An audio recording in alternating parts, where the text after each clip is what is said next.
কারণ আমরা উচ্চকক্ষ চাই চেকস অ্যান্ড ব্যালেন্সের জন্য। এবং বাংলাদেশ আনোয়ার হোসেন মঞ্জু সেই বিএনপি জয়েন্স করে যে উনি তার ভান্ডারিয়াতে স্থানীয়ভাবে উন্নয়ন করতে পারছে না, এবং আদালত রায় দিয়েছে যে এমপি মন্ত্রী ওনাদের স্থানীয় উন্নয়নে যুক্ত হওয়াটা অসাংবিধানিক। তো এই কিন্তু দুর্ভাগ্য কেউ মানে না। আমি জানি না এটা খায়রুল্লাহকে রায় বলে মানে না নাকি আসলে মানে না, কিন্তু মানে না, মানা দরকার, যেটা গুরুত্বপূর্ণ।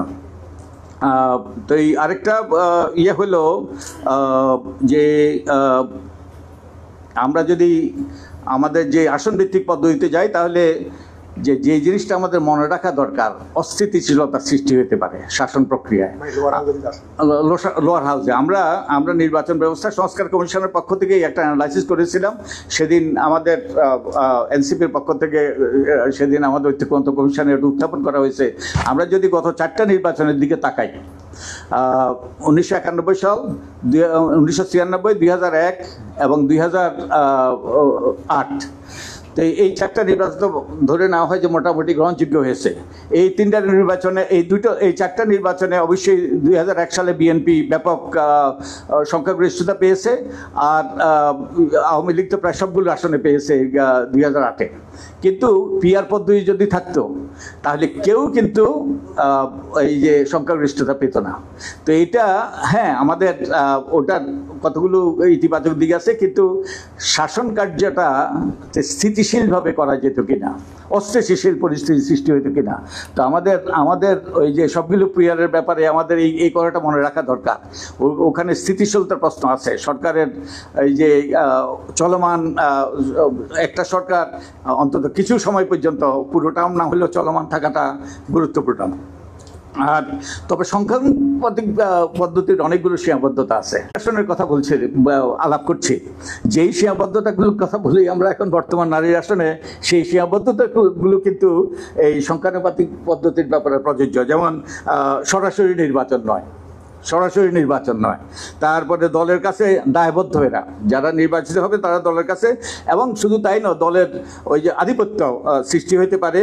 এবং অনেক দেশে এটা কাজ করেনি, কোনো দেশে জিম্মি অবস্থার সৃষ্টি হয়েছে।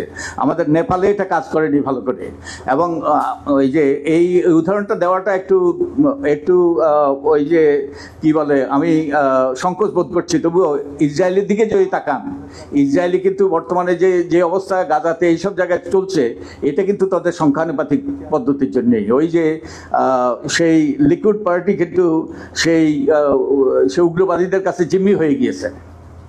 তারপরে এটাও অলংকারিক বলতে পারে নয় এক অর্থে। এখানেও ডাম্পিং গ্রাউন্ড সৃষ্টি হতে পারে, ডাম্পিং গ্রাউন্ড, যারা অন্য কোথাও জায়গা নেই, নির্বাচনে ফেল করেছে, তাদেরকে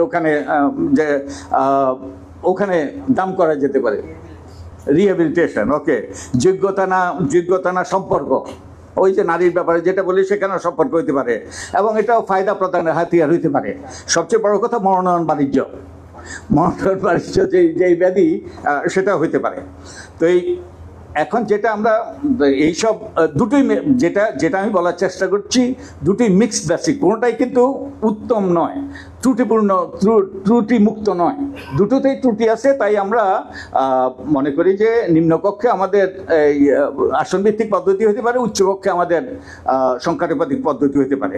তো এখন এবারে দুটো প্রস্তাব আছে, মূলত দুটো প্রস্তাব। এখন একটা হলো যে আসন ভিত্তিক, যে নিম্নকক্ষে যে আসন সংখ্যা আছে তার ভিত্তিতে, যেটা আমাদের একটা বড় দল বিএনপির পক্ষ থেকে এটা প্রস্তাব করা হয়েছে। আরেকটা হলো যে ভোটের হারের ভিত্তিতে, দলের ভোটের হারের ভিত্তিতে।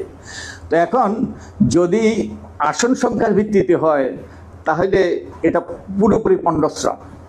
এটা ওই যে উচ্চকক্ষটা হবে নিম্নকক্ষেরই রেপ্লিকা, পুরোপুরি রেপ্লিকা, এবং দলের আধিপত্য আরও নিরঙ্কুশ হবে।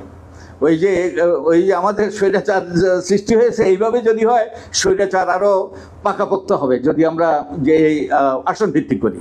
তো আমরা যেটা এই যে সংখ্যা, যে দলের ভোটের ভিত্তিতে, দলের ভোটার হারের ভিত্তিতে করাটাই উত্তম হবে। তো আমরা আশা করি আমাদের রাজনৈতিক দলগুলো একমত হবে, এবং আমরা একটা ওই যে মিশ্র নিম্নকক্ষে আসন ভিত্তিক, উচ্চকক্ষে সংখ্যানুপাতিক।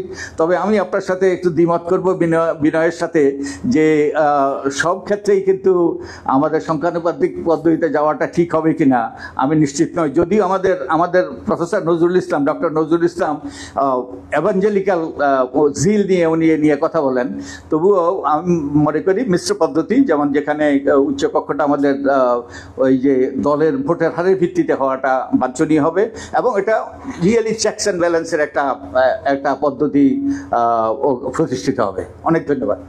আমার মনে হয় একটু ভুল বোঝারই হয়েছে। আমি এইবারের জন্য এটা বলি না, আমি বলছি যে আপনি টুয়ার্ডস ডেমোক্রেসির দিকে যাওয়ার ক্ষেত্রে আসলে পিআরকে একভাবে প্রাধান্য রাখে। Immigration to Canada. We provide the best quality service and solution for Canada immigration. Please visit our website and contact for details.